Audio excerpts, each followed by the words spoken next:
3 weeks ago, and I like this question.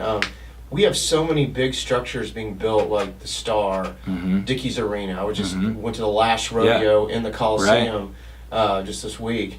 What do big structures like that, how does that affect the real estate around? And my curiosity on this is, how close do you have to be to those big structures for it to affect your property value? Well, we've talked about this a few times in the past, when State Farm was building their new corporate campus and when Toyota moved to Plano, not far from the Star actually.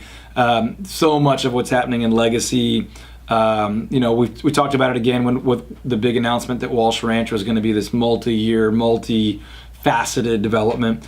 So the answer is a little bit nuanced, but first and foremost, I would say almost all the time that type of development is will increase the value of residential property in the area.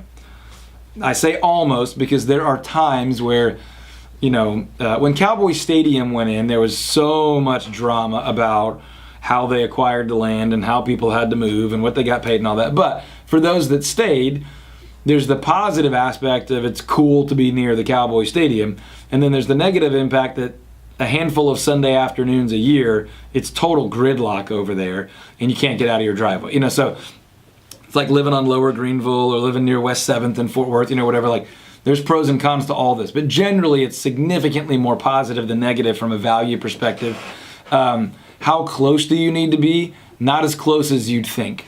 And I would say that because we have proven time and time again, when we represent a seller and our contractual, fiduciary, ethical responsibility is to do everything we can to benefit them, that we've surprised ourselves even in saying, hey, we're only 1.7 miles from this new thing, which really in your normal traffic flow and lifestyle is going to have zero impact on your life.